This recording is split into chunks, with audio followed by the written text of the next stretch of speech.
السلام علیکم ورحمۃ اللہ۔ دیکھیے، سورہ فاتحہ کے اندر دو راستوں کا ذکر کیا گیا ہے۔ ایک انعام یافتہ لوگوں کا راستہ، یعنی جن کے اوپر اللہ کے انعام ہوئے، اللہ راضی ہوا، اور ایک گمراہوں کا راستہ۔ گمراہوں کا راستہ یعنی اللہ تعالیٰ گمراہوں کا راستہ نہ دکھانا، اور پھر ایسے لوگوں کا راستہ نہ دکھانا جن پر تیرا غضب نازل ہوا۔ تو اس کی تشریح کی گئی کہ گمراہوں سے مراد یہ نصارہ ہیں، اور غضب جن کے اوپر نازل ہوا وہ یہود ہیں۔ آپ دیکھیے، حالانکہ بظاہر دیکھا جائے تو دونوں شرک کرتے تھے، اپنے اپنے انبیاء کو اللہ کے بیٹے قرار دیتے تھے، لیکن یہود کے اوپر اللہ کا غضب نازل ہوا کیونکہ انہوں نے بہت زیادہ اللہ تعالیٰ کی نافرمانیاں کی، اور جان بوجھ کر دانستہ حق اور باطل کو چھپاتے تھے، حق اور باطل کو ملاتے تھے، تو اللہ سے زیادہ سمجھدار بننے کی کوشش کرتے تھے، اور اسی وجہ سے طرح طرح کے انہوں نے ہیلے بانے کر کے اللہ کی نافرمانیاں کی۔ ان کے اوپر اللہ کا غضب نازل ہوا۔ تو ان مسلمانوں کے اندر بھی ایسے ہی لوگ آ گئے ہیں، کچھ ہیں انہوں نے اللہ کا راستہ بالکل روک دیا، جن کے اندر شرک آ گیا، گویا یہ اللہ کا راستہ روک رہے ہیں، بالکل راستے میں کھڑے ہو گئے۔ بڑے بڑے مولوی، بڑے بڑے علماء، ان کے اجرتی پیر، ان کے اور ان کے بادشاہ لوگ، ان کے لیڈر، سیاسی لیڈر، عسکری لیڈر، ان کے یہ سارے اللہ کے راستے میں حائل ہیں۔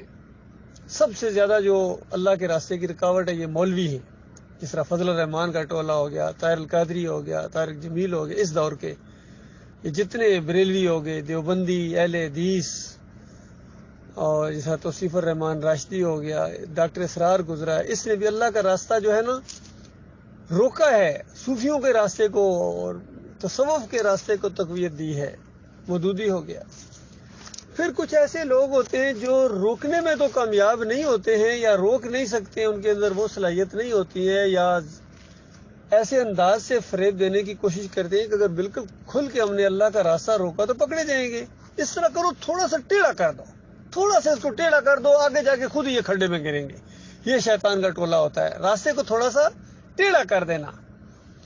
تو یقین کیجئے، آج یہ جو 5 موٹے گروپ بنے ہیں، ڈاکٹر عثمانی رحمۃ اللہ علیہ کی یہ جو جماعت اٹھی تھی حق کے اوپر، یہ دعوت اٹھی، گویا اس دور کی سبیل المومنین تھی۔ یقین کیجئے، سبیل المومنین، مومنوں کا طریقہ، کیونکہ یہ دعوت اٹھی ہے خالص نبی علیہ السلام اور صحابہ کرام کے طریقے کے مطابق، اور اس پر زور دیا گیا تھا کہ عقیدہ بھی وہ چلے گا انہی کی طرح، ایمان، اور پھر طریقہ بھی وہی اختیار کیا جائے گا، کوئی اور طریقہ نہیں۔ یہ بریلویوں کا طریقہ نہیں چلے گا، نہ جماعت اسلامی والوں کا طریقہ چلے گا، نہ تبلیغی جماعت کا طریقہ چلے گا، نہ صوفیوں کا طریقہ چلے گا، کوئی طریقہ نہیں چلے گا، نہ اہل حدیثوں کا، نہ سلفیوں کا طریقہ چلے گا، تو محمد رسول اللہ صلی اللہ علیہ وسلم کا، اور اس طرح جس طرح صحابہ کرام نے اختیار کیا۔ یہ نہیں کہ نبی علیہ السلام کا طریقہ اختیار کرو جس طرح تمہاری سمجھ میں آتا ہے، یا علی انجینئر کی سمجھ میں جس طرح آیا ہے، اور ڈاکٹر ذاکر نالائق کی سمجھ میں جس طرح آیا ہے، ڈاکٹر اسرار کی سمجھ میں جس طرح آیا ہے، مودودی صاحب کی سمجھ میں جس طرح آیا، نہ نہ نہ نہ نہ، نبی علیہ السلام کا طریقہ جس طرح صحابہ اکرام کی سمجھ میں آیا ہے، اور جو انہوں نے اختیار کیا ہے، اور اللہ تعالیٰ نے ان کی طرف اشارہ کر کے کہا کہ ان کی طرح اس دور کے منافق کہا کرتے تھے، کیا ان بیوقوفوں کی طرح ہم ایمان لائیں، ابو بکر صدیق کی طرح، عمر بن خطاب کی طرح؟ ہوش ہی کوئی نہیں ان کو، بس آنکھیں بند کر کے آگے جا رہے ہیں، یعنی اللہ کے دین کو کوئی اور بات سننے کے لیے تیار نہیں ہے، اللہ کی بات کے مقابلے میں کوئی بات سننے کے لیے تیار نہیں، برداشت ہی نہیں کرتے، اور جان جا رہی ہے، مال جا رہا ہے، تکلیفیں آ رہی ہیں، پریشانیاں آ رہی ہیں، بےزتیاں ان کی ہو رہی ہیں، ان کے بندے مارے جا رہے ہیں، علاقے سے نکالا جا رہا ہے، گھروں کو مسمار کیا جا رہا ہے، ان کو پرواہ کو نہیں۔ تو بتاؤ، یہ ان کی طرح بیوقوفوں کی طرح؟ اللہ تعالیٰ نے کہا ہاں بالکل ان کی طرح، لیکن بیوقوف یہ نہیں ہے، یہ تو صحیح معنوں میں سمجھدار ہیں، اولو الالباب ہیں، انہوں نے پہچان لیا ہے حق کا راستہ، توحید کا راستہ۔ یہ حق اور باطل کی کشمکش شروع ہوئی ہے، انہوں نے حق کا ساتھ دیا ہے، حق کے ساتھ کھڑے ہو گئے ہیں۔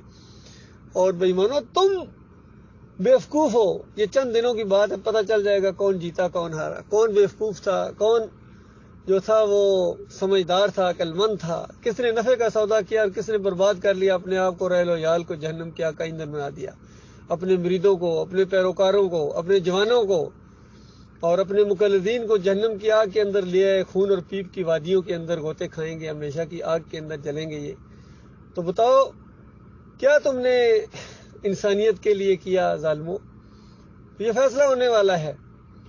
تو اس دور کی جو سبیل المومنین بنی تھی الحمدللہ، اس کو چھوڑا ہے اس نے محمد حنیف نے اور سعید احمد نے اور انیس الدین نے۔ یہ دو گروہ جو ہیں بڑے، یہ شرک کے اندر مبتلا ہو گئے ہیں، انہوں نے اللہ کا راستہ روک دیا، کھڑے ہو گئے درمیان میں۔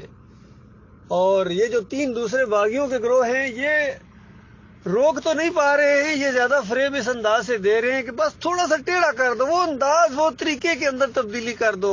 یہ زیادہ سمجھدار بنتے ہیں ڈاکٹر عثمانی رحمۃ اللہ علیہ سے۔ یہ فیاض محمود ہو گیا خاص کر باجوہ، یا یعقوب علی ہو گیا، یا یہ اختر بیگ ہو گیا، یہ اور منور سلطان ہو گیا، قاری خلیل الرحمان ہو گیا۔ ان کو موقع مل گیا ہے اپنے آپ کو بڑا عالم ثابت کرنے کے لیے۔ ڈاکٹر عبداللہ ہو گیا، رفعت نواب ہو گیا، یہ زرار بٹ ہو گیا، یہ جتنے ہیں انہوں نے زیادہ سمجھدار بننے کی کوشش کی ہے، شارٹ کٹ کے ذریعے آگے بڑھے ہیں۔